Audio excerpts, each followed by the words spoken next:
Hi friends, hello friends, నమస్తే friends. అందరూ బాగున్నారా? అందరూ బాగోవాలని నేను మనస్ఫూర్తిగా కోరుకుంటున్నాను. అయితే నేను మన భారతదేశం గొప్పతనం గురించి తెలియజేయాలనుకుంటున్నాను. మన భారతదేశం ఎంత గొప్పదంటే ప్రపంచంలోనే నెంబర్ వన్ అంటే గొప్ప మన భారతదేశం. ప్రపంచంలోనే నెంబర్ వన్ ఎందుకు అయ్యిందో మీకు డౌట్ రావచ్చు.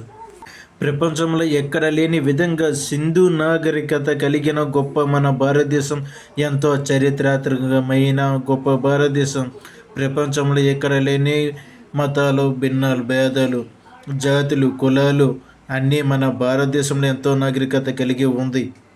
ప్రపంచంలోనే మొట్టమొదటిసారిగా ఎక్కడ లేని విధంగా యూనివర్సిటీ ఏర్పాటు చేయడం జరిగింది. అది మన భారతదేశంలో నలంద అనే ప్రాంతంలో యూనివర్సిటీ ఏర్పాటు చేశారు. ఈ యూనివర్సిటీ ప్రపంచం మొత్తం మీద ఉన్న మొదటి యూనివర్సిటీ ఇది. ప్రపంచం మొత్తం మీద ఎక్కడ కనిపెట్టలేని మొదటిగా సున్నా అనే అంకెలో సున్నా అనేది కనిపెట్టింది మన తెలుగు వాళ్ళే. అతని పేరే ఆర్యభట్ట. అతనే సున్నాని కనిపెట్టాడు. ఈ సున్నా ఇప్పుడు ప్రపంచం మొత్తం మీద మరుమోగుతుంది. ప్రతి సంఖ్య పక్కన సున్నా లేకుండా దానికి పోలికే ఉండదు. ప్రపంచ దేశాలన్నీ కూడా సున్నా వాడకుండా ఏ డబ్బులు కూడా లెక్క పెట్టలేరు. మనీ అవ్వచ్చు, రూపాయి అవ్వచ్చు, డాలర్ అవ్వచ్చు, లేదా ప్రపంచంలో వాళ్ళ స్థితిని బట్టి ఉండొచ్చు. కానీ సున్నా లేకుండా ప్రపంచం మొత్తం మీద ఎక్కడా లేదు. చేతి గడియారమైన, గోడ గడియారమైన సున్నా లేకుండా దానికి ఒక సంఖ్య లేదు. ఇది మన తెలుగువారి గొప్పతనం. ఇది ఒక ఆర్యభట్టకే చెందుతుంది. యోగాను ప్రపంచానికి అందించిన వారు మన ఇండియా వారే. యోగా కూడా ప్రపంచం మొత్తం మీద పరిచయం చేసి ప్రపంచాన్ని కూడా ఆరోగ్యకరంగా చేసింది కూడా మన ఇండియా. చూసారా ఫ్రెండ్స్, మన ఇండియాకి ఎంత గొప్ప చరిత్ర ఉంది. ఇంకా చాలా ఉన్నాయి, చెప్తాను, ఆలకించండి, తెలుసుకోండి.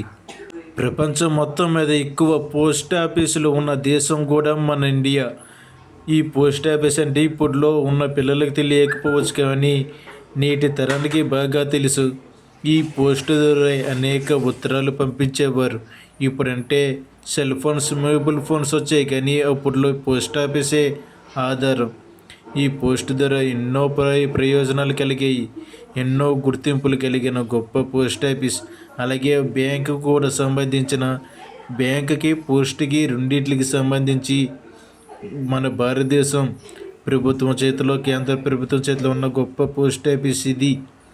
ఈ పోస్ట్ ఆఫీస్ కూడా ప్రపంచం మొత్తం మీద ఎక్కువగా ఉన్న దేశం మన ఇండియా మాత్రమే. చెస్ అంటే చదరంగాన్ని కొనుక్కున్న ఆటగాడు కూడా మన ఇండియా వారి. చదరంగం కనిపెట్టింది మన ఇండియా. ఇప్పుడు ఈ చదరంగం ప్రపంచ నలుమూలలు కూడా వెళ్ళింది. నలుమూలలు కూడా ఈ చదరంగాన్ని ఆటలాడుతున్నారు. పైగా ఈ చదరంగం ఆటలాడి గోల్డ్ మెడల్, కాస్య మెడల్ అంటూ గిఫ్ట్లు కొడుతున్నారు. ఈ చదరంగం ఆడడం వల్ల ఎన్నో తెలివితేటలు మనిషికి వస్తున్నాయి. చదరంగం వల్లే తెలివితేటలు నేర్చుకుంటున్నాడు ప్రతి ఒక్క మనిషి కూడా. ఇది కూర్చొని ఆడుకునే ఆట. మనిషి జ్ఞానాన్ని పెంచే గొప్ప ఆట. ఇలాంటి స్పోర్టు ప్రపంచానికి పరిచయం చేసింది మన ఇండియా. మన తెలుగు రాష్ట్రాల్లో నారా చంద్రబాబు నాయుడు ముఖ్యమంత్రి గారి మనవడు కూడా చెస్లో గోల్డ్ మెడల్ కొట్టారని చాలామంది వార్తల్లో చెప్పుకుంటున్నారు. చాలామంది వినే ఉంటారు కూడా. ప్రభుత్వ ఆసుపత్రులను మొదటగా స్థాపించింది మన ఇండియా మాత్రమే. మన ఇండియాని చూసి ఇతర దేశాలు కూడా ప్రభుత్వ హాస్పిటల్స్ వాళ్ళ దేశంలో ఏర్పాటు చేసుకున్నారు. ప్రపంచం మొత్తానికి ఇలాగ ఏర్పాటు చేస్తే పేదలకు, ప్రజలకు అందరికీ మేలు జరుగుతుందని తెలియజేసింది మన ఇండియా. ప్రభుత్వ హాస్పిటల్ ఏర్పాటు చేసి ప్రజలకు సేవలు అందించి ప్రపంచానికే ఆదర్శంగా నిలిచింది మన ఇండియా. పైగా ఈ ప్రభుత్వ హాస్పిటల్ ఏర్పాటు చేసింది ఎవరో తెలుసో, ఒక రాజు. అతనే అశోక చక్రవర్తి. అశోకుని కాలంలోనే ప్రభుత్వ హాస్పిటల్ ఏర్పాటు చేశారు. ప్రపంచంలోనే మొట్టమొదటిసారిగా కాగితాన్ని పుస్తకాన్ని తయారు చేసింది కూడా మన భారతదేశమే ప్రపంచానికి పరిచయం చేసింది. అతని పేరు కూడా చెప్తాను వినండి. పాణినీయ అష్టాధ్యాయ అనే అతను తయారు చేశాడు. అలాగే ఇప్పుడు ఉన్న దేశాల్లో ప్రపంచం మొత్తం మీద ఎక్కువగా ఉన్న జనాభా కూడా మన భారతదేశమే. పెద్ద పెద్ద దేశాలు ఉన్న 5వ దేశంగా మన భారతదేశం ఉన్న ప్రపంచంలో జనాభాలో మొదటి స్థానంలో ఉంది మన భారతదేశం. ఈ జనాభా లెక్కల్లో అమెరికా, చైనా ఈ 2 పెద్ద దేశాలను కూడా అది గమనించి మన భారతదేశం జనాభా చాలా ఎక్కువ. ప్రపంచంలోనే ప్రజాస్వామ్య దేశం మన ఇండియా. ప్రపంచంలో ఎక్కడ లేని అతి పెద్ద ప్రజాస్వామ్య దేశం కూడా మన ఇండియే. ప్రపంచం మొత్తం మీద పెద్ద స్కూల్ కూడా ఉంది, అది కూడా మన ఇండియాలోనే ఉంది. ఆ స్కూల్ ఉన్న ప్రాంతం, ఆ స్కూల్ పేరేంటో చెప్తాను వినండి. మాంటిసోరీ అనే ప్రాంతంలో ఉంది. అలాగే ఇంకా ఈ రోజుల్లో ప్రతి ఒక్కరూ చాలా సమస్యలకు కూడా ప్లాస్టిక్ సర్జరీ చేయించుకుంటున్నారు. ఈ ప్లాస్టిక్ సర్జరీ కూడా ప్రపంచానికి అందించింది కూడా మన ఇండియా. ప్లాస్టిక్ సర్జరీ కనిపెట్టిందే మన భారతదేశం. మన భారతదేశంలో ప్లాస్టిక్ సర్జరీ కనిపెట్టి ప్రపంచానికి అందించి ఎన్నో హాస్పిటల్, ఎన్నో డాక్టర్లను తయారు చేసింది. ఎంతో గొప్ప మన భారతదేశం.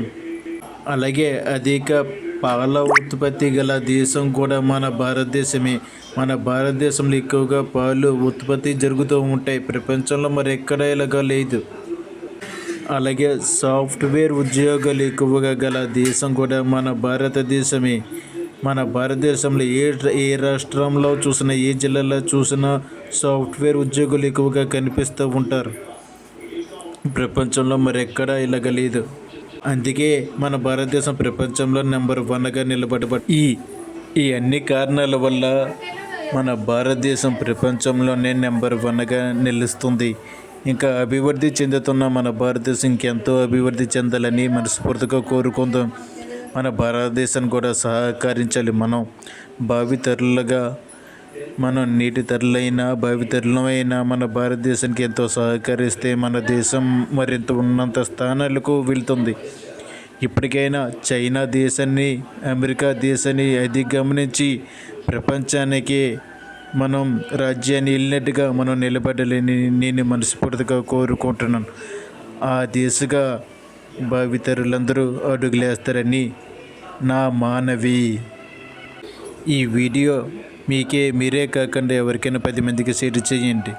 ఇట్లు మీ రైతు బిడ్డ రమేష్ 034.